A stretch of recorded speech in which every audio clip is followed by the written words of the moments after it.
Stuck at home in quarantine. 5 o'clock. Why not have a drink with me?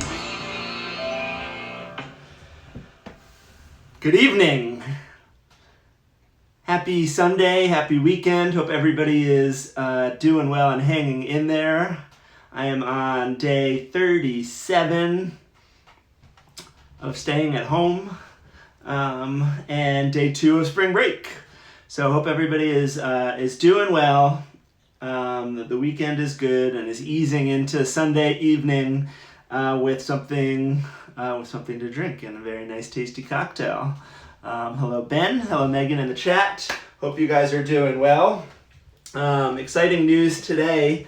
Helen finished her custom-made version of my mask, which I'm very excited about. She's been making all sorts of masks and following different patterns and whatnot.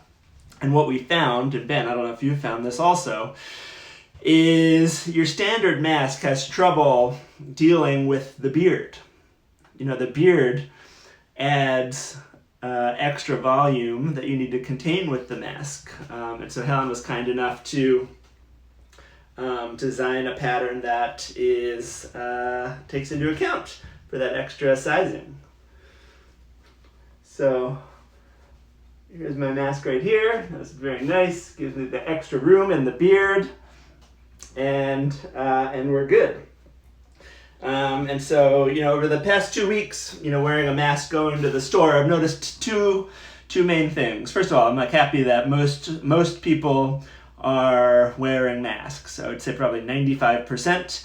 And the ones that aren't wearing masks are getting nasty looks, which I appreciate from the society around them. Some good social pressure there.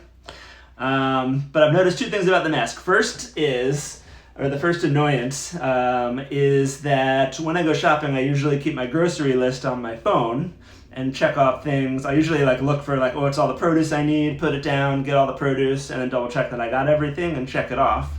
But the issue is that with the mask, my phone won't open with Face ID.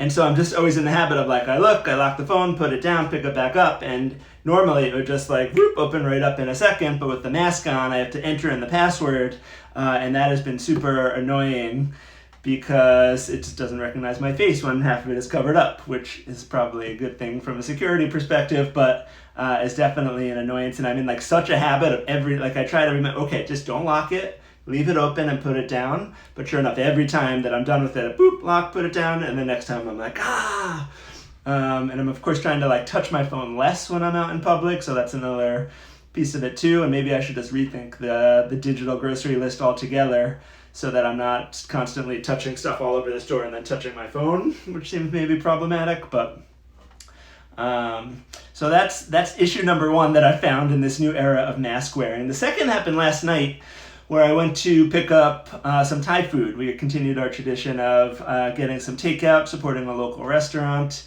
on Saturday nights. And there's this place in Needham, it's probably 4 miles away from our house, that we, for a long time, have gotten takeout from. Helen loves pad thai. It's one of her favorite foods. They make it pretty good there. They have gluten-free pad thai options. And so we've been going there for a while. And let's just say that they were not doing great last night, this Thai restaurant. And a large part of the problem I have a lot of sympathy for, in that I think that they're using a new, so many restaurants and other small businesses are using a new system to take online orders. But something went wrong with that, in that I guess it was, from what I overheard, it was accepting orders up until before they even opened. So they opened at 5 o'clock and already, bam, they have 15 orders in. So they're already starting the evening behind, and Saturday night is already busy. And I'm sure more people are getting takeout now. And so for all the reasons you would expect, plus this added technological issue, they were just getting slammed. They were way behind. They were taking a really long time to fulfill orders, all of which I understand. My issue was the way they handled communicating this was just very, very poor. I basically like went there. I don't know. There were a bunch of people there. Where's my food? This other couple was there for. I guess they had like put in the order. They were told it would take an hour and a half. They came in an hour and a half. They said it's not ready. It'll probably be another hour. They came back. It still wasn't ready. Just a total mess. And they were getting like understandably frustrated. And they were nice about it. They were saying, you know, like, we understand you're busy. We just want to like know if we should wait or like if we should come back, and if so, at what time. And this restaurant was like not capable of just like clearly communicating that basic information. But anyway, I was standing there, and my instinct in that moment, it would be to commiserate with them and form some camaraderie that we are in this situation together with some frustration for what's happening.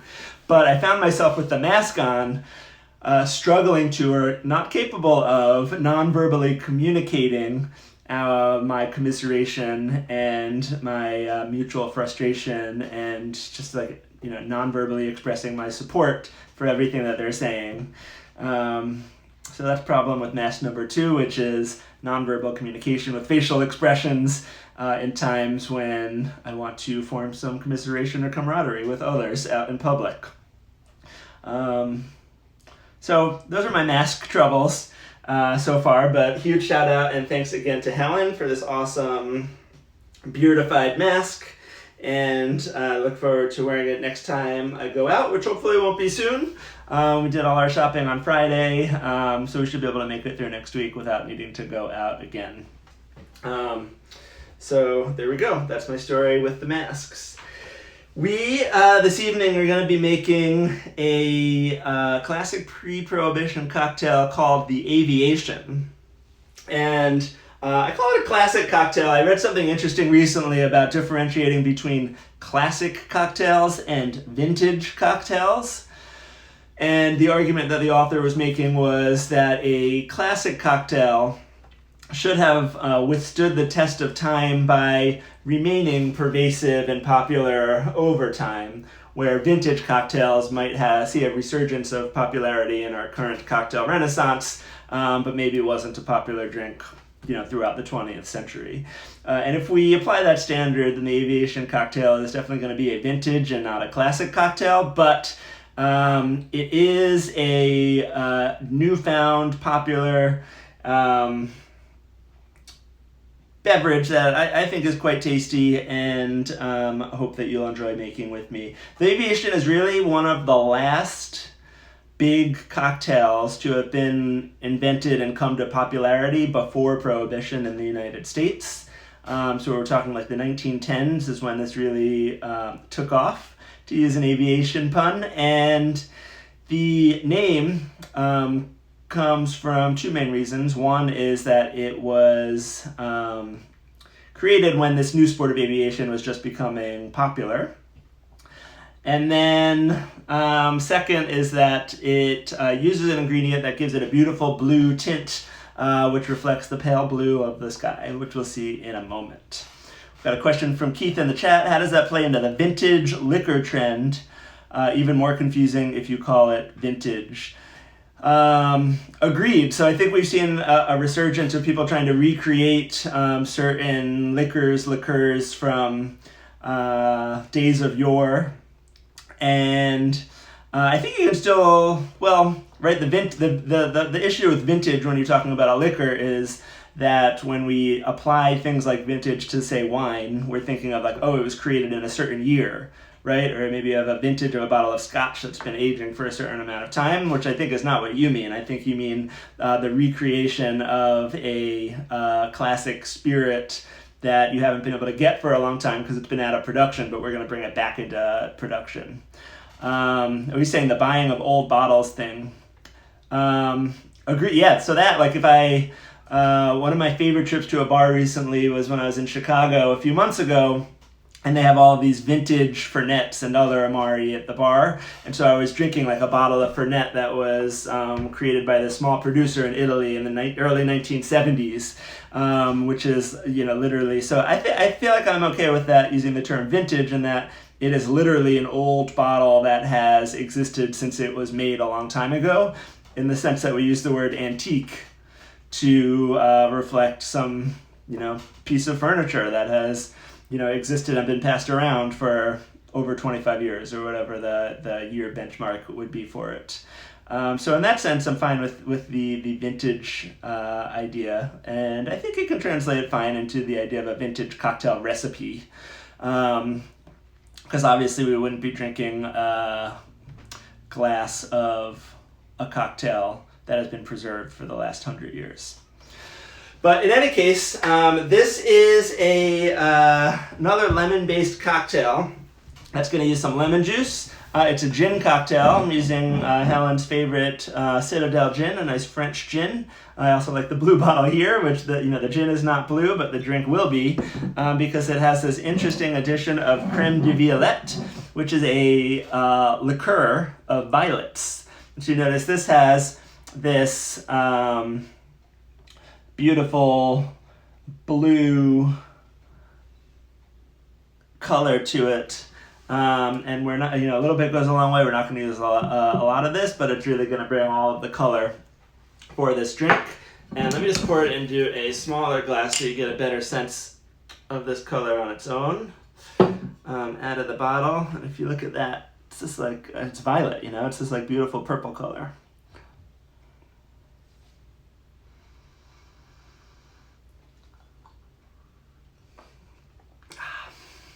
It's very sweet.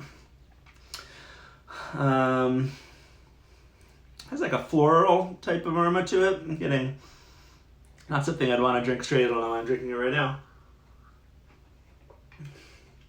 But really interesting liqueur. And then we're also going to be using some Luxardo Maraschino liqueur as another source of sweetener. Very popular in the early 20th century before Prohibition and after as a sweetener for our cocktails. So I will give the one cocktail proportions, although I am going to scale it up to double because Helen has indicated that she would like one. I'm going to start just by juicing my limes. What's interesting too is that this is an aviation when the sport of aviation and air travel was seeing popularity in the 1910s. Last week, on Tiki Tuesday, we made a jet pilot, which is sort of the evolved version of that, which is honoring the idea of jet travel and space travel. So I thought that was an interesting connection between those two beverages.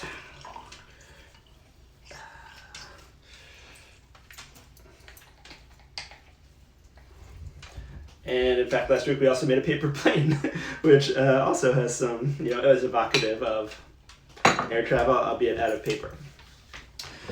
All right, so let's just double check that I have enough lemon juice here, 'cause otherwise I need to grab my second lemon. And I do. All right, so each drink is going to use 3/4 of an ounce of lemon juice. Each drink is going to use 1/2 ounce of maraschino liqueur.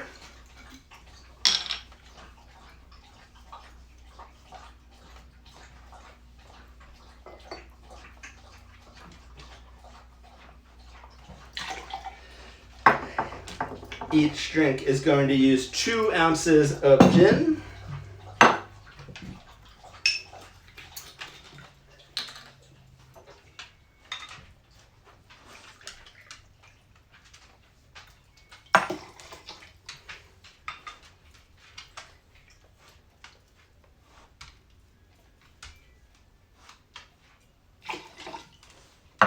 And each drink is going to have 1/4 of an ounce of this beautiful crème de violette.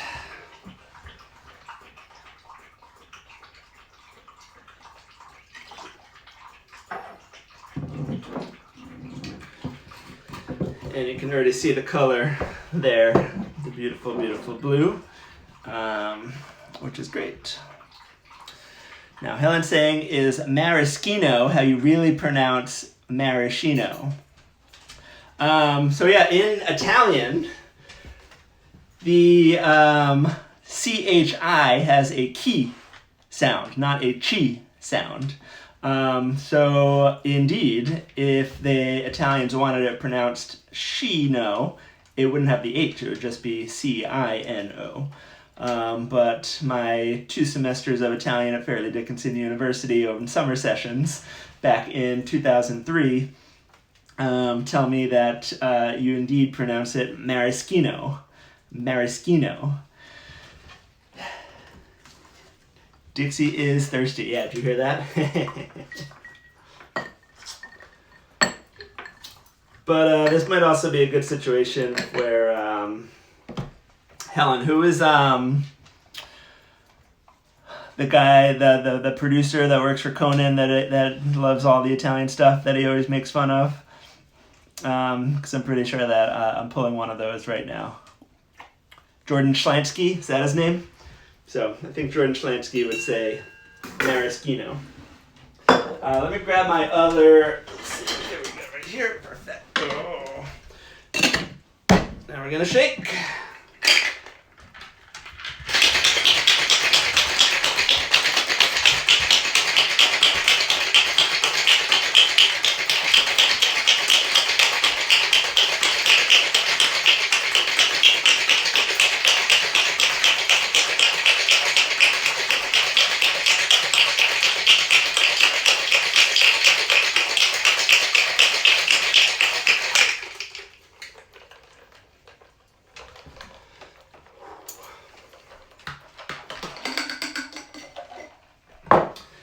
This drink has no garnish, so once we go into the glasses, we will be ready to go.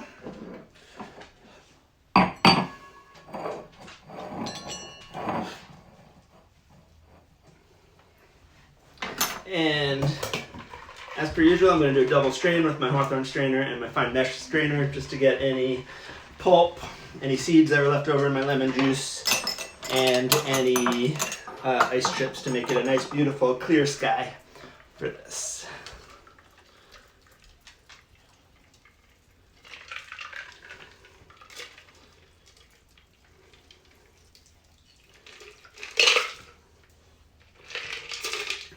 I chose my coupes today to be the ones that have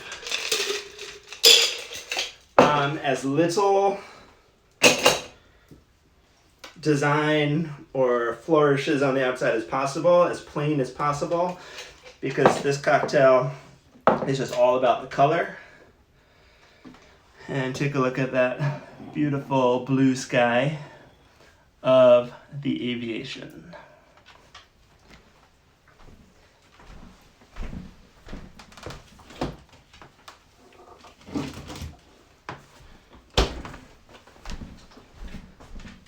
And let's give it a try.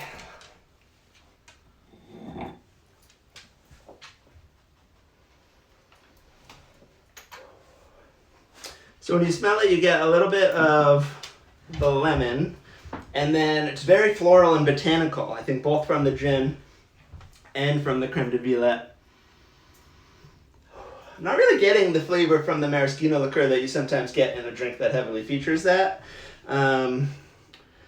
This doesn't have a small amount of the maraschino liqueur, but I don't get it on the nose. Let's see if we can get any when we taste it.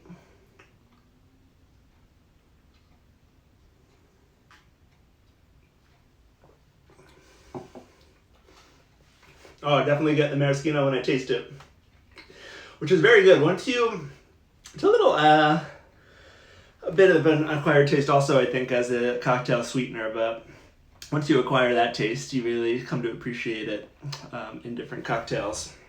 It just gives like a little bit of sharpness to it, I find.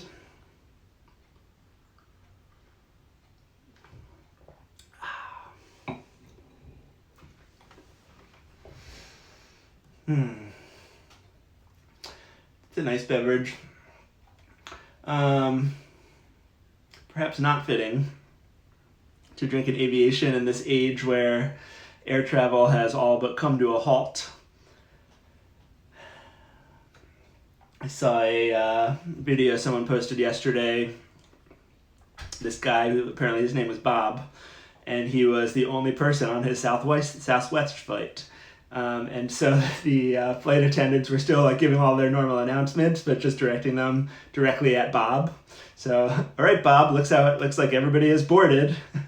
Okay, Bob, we're going to be coming in 35 minutes. All right, tray table's up, Bob. So I thought that was kind of funny. But yeah, traveling by air is crazy right now. Looks like the airlines are all going to get a pretty big bailout in order to stay solvent. I don't know what kind of shakeup this will require once we get going again, but thinking about the olden days of just hopping on a flight at any time.